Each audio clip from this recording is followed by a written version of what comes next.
Okay, it's D-Day, E-Day, whatever you want to call it.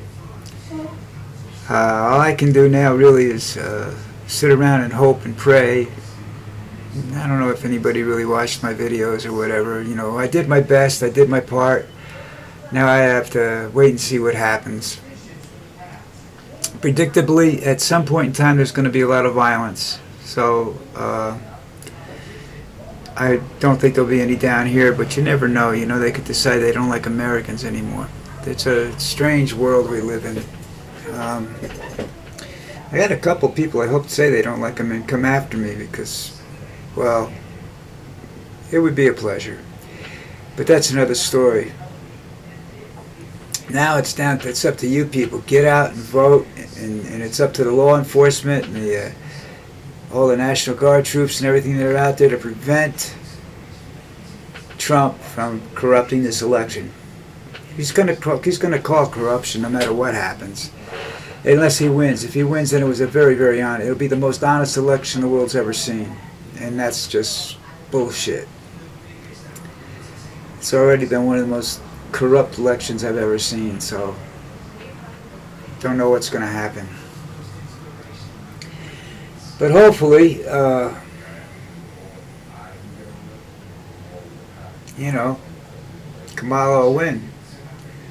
Don't know if that's going to happen, though, you know. Did you see the piece where they were, I don't know whether you knew this, the Peanut the Squirrel story, you know, that in New York State, the Environmental Protection Agency came in and took this guy's pet of 7 years away from him and killed it.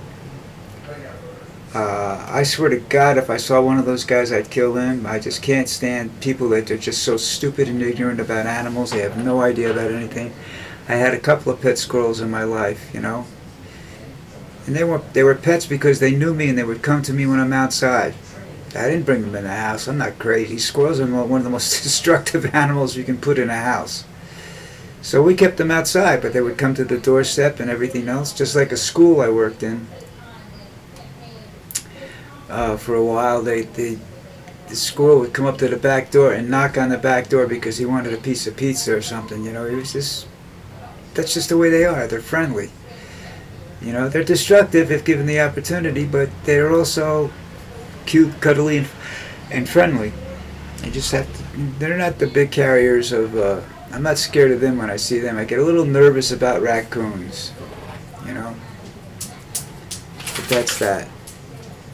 Alright, Lucy's wandering the house. Lucy's been nervous all night. She didn't sleep well. I don't know, maybe it was me that wasn't sleeping well, and that's why she didn't sleep well. I really have no clue about that. I don't know what's going to happen today. I don't think anybody does. They say they'll know, if they don't know tonight, they'll know probably by tomorrow night. This is the people in Philly, you know, Pennsylvania. I think we definitely have to change the system. No matter who wins, I think we definitely have to change the system. You've got 52 states, and nobody goes to Hawaii to campaign. And nobody cares about half of these states, you know? Because they don't really count. You know, you can lose 4 or 5 of them and get one big one, and you know you're better off. So it's basically, they say it's Pennsylvania's the state that's going to decide the country. Well, it's the home of freedom, so you got to hope that they're going to vote the right way. But you know, when you have when you get an economically depressed area, for whatever the reasons are, the government is the one that they're going to blame, and when it comes around election time, they have a tendency to blame the government that's in office, not the ones that actually caused the problem in the first place, you know?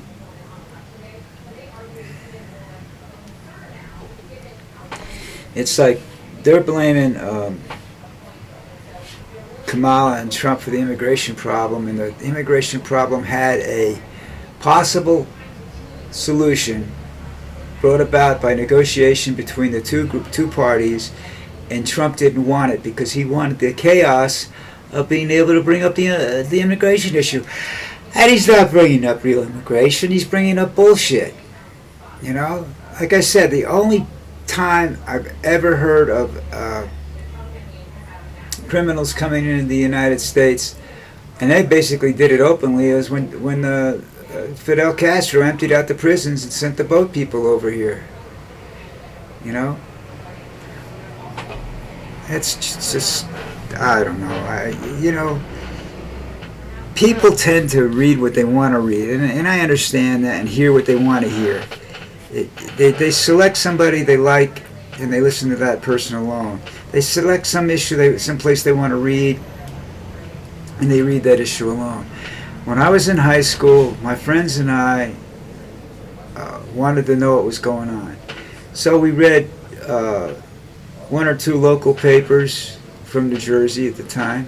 There was the Star Ledger, and there was another one, but I don't remember it. But when I moved to Morristown later on in life, the Daily Record, which was a local paper from Morristown. So that came in handy when you were just trying to decide local elections, the information that was in there. I read the New York Times. I read the New York Post, but mostly for sports, the Post was. Okay, I read USA Today because I delivered it, so I would read it in the morning after I got done delivering it. I read Time Magazine or Newsweek, sometimes both, depending on if it was the same story in both of them. I wanted to see if they gave different opinions or not, or And then I read Rolling Stone when it came around. That gave you a completely different perspective.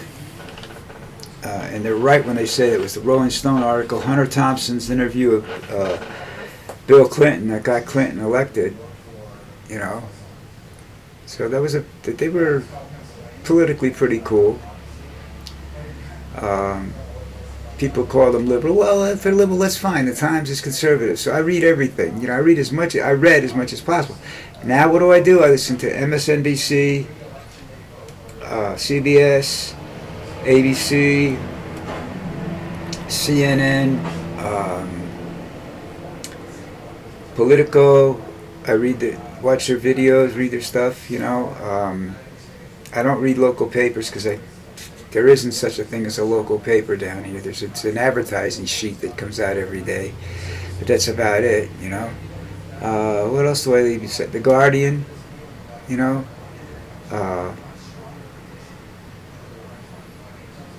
when I watch on TV, I watch BBC News to get in CNN International. Those are where I get the international aspects of what's going on in the world.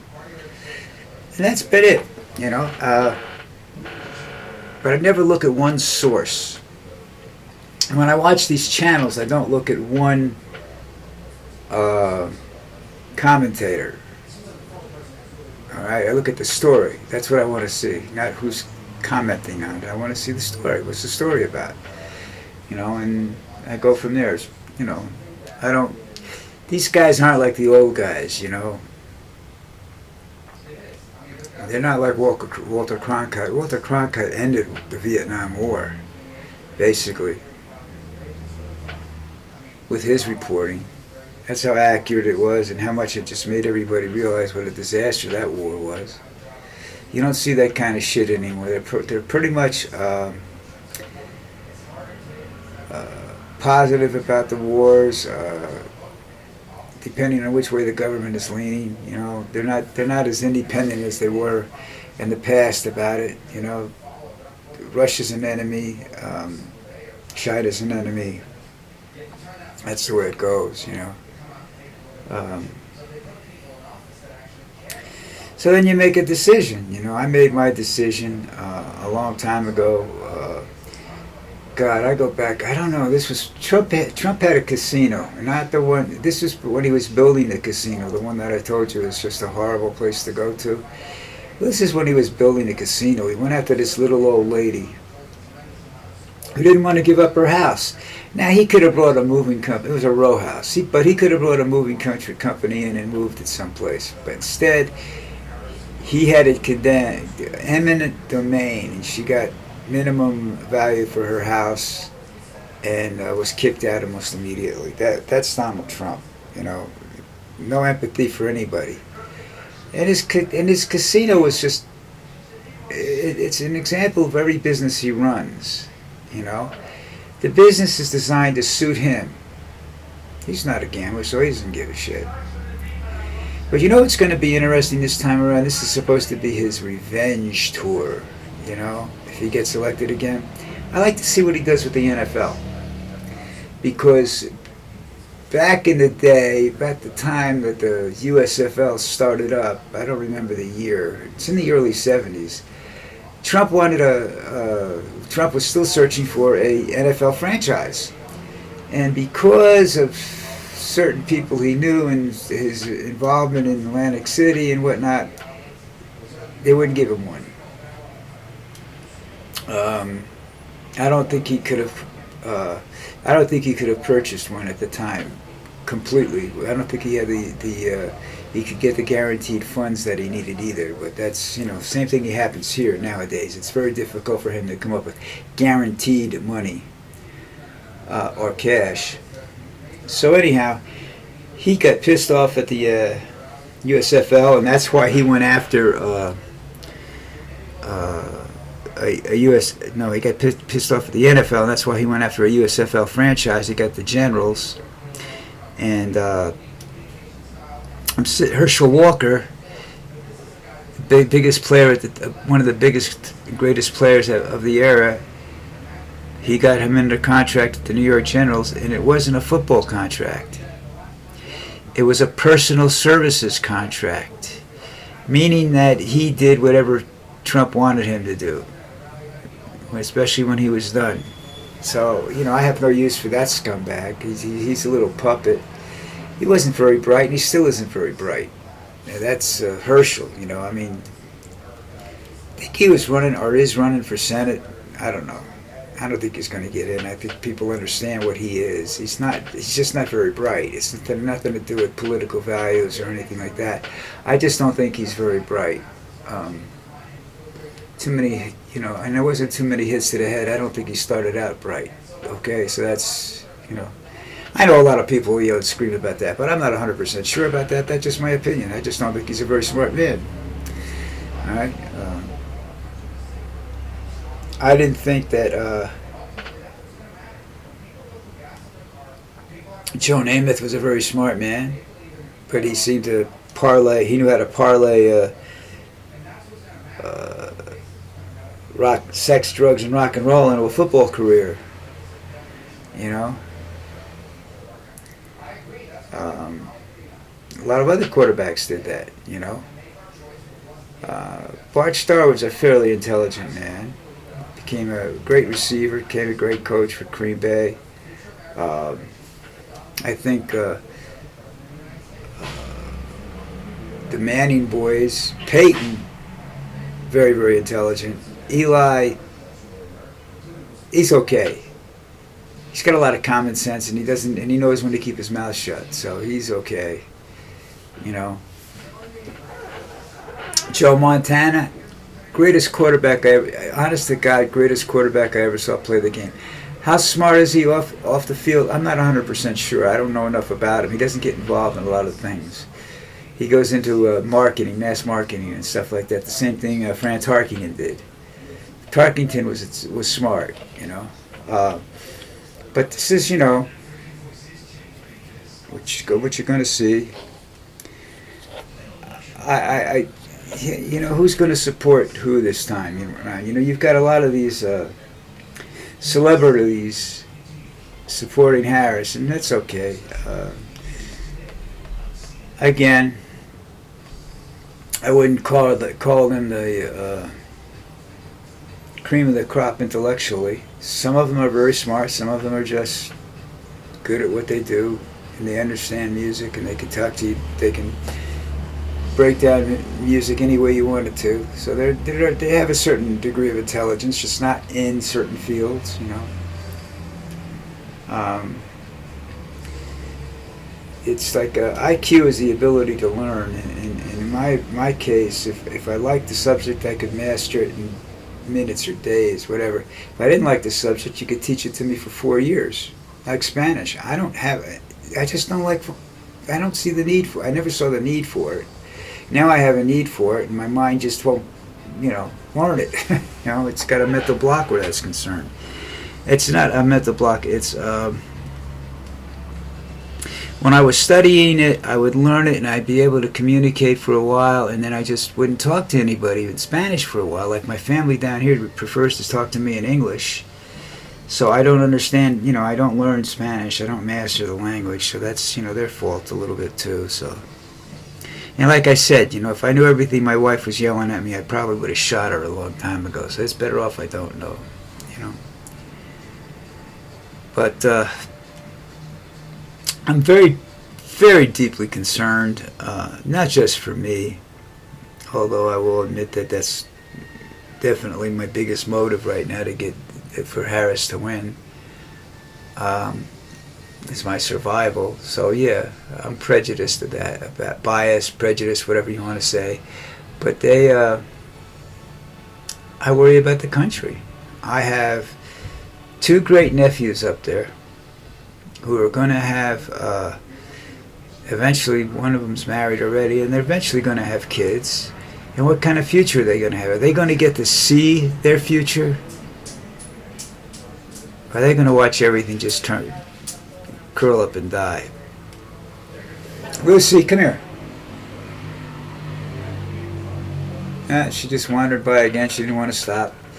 She goes from the balcony outside. She gets red hot where you could probably cook on her coat, and she comes in and she lays down in the bed and just chills out, until it's time for us to go for a walk. She understands that, so I hope she didn't hear me that time. But anyhow, I'm concerned about that. I'm concerned about children everywhere. I'm concerned about the world. Because we're just so, I'm just as guilty as the next person when it comes to wasting things. I'm not going to sit here and lie to you. But I do believe that the destruction that man does, I believe what Einstein and all these other great scientists have told us in the past, that the greatest threat to mankind is man.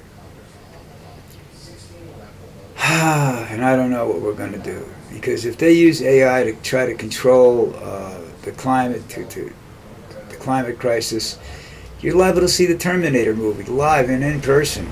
Again, I don't worry about it. I won't be around probably for that.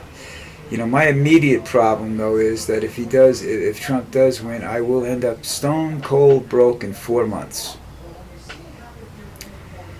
And the only choice I had, and I don't know what kind of relief I'll be able to get from down here. I know I won't get any from the United States. My family can't afford to support me, and I doubt if they would. Well, Uncle Jeffrey, that's tough, really. I wish I could help you, but, I got my own guy. Let me get back to you on that. Yeah, right. And that's true. They have their own lives to live. I'm not part of their lives. I've never been part of their lives. One of my great nephews I've never met. The other one I met when he was 1 year old, and he don't remember me. I don't know what to tell you, people. I'm hoping that I'm here tomorrow with a big smile on my face. That's all I can say. But we'll have to wait and see. In the meantime, get out there and vote. Okay? Just get out there and vote. Don't let anybody bullshit you or anything like that. You vote, you make them count your vote. Alright? Alright, I'll talk to you either maybe tonight, maybe tomorrow, who knows.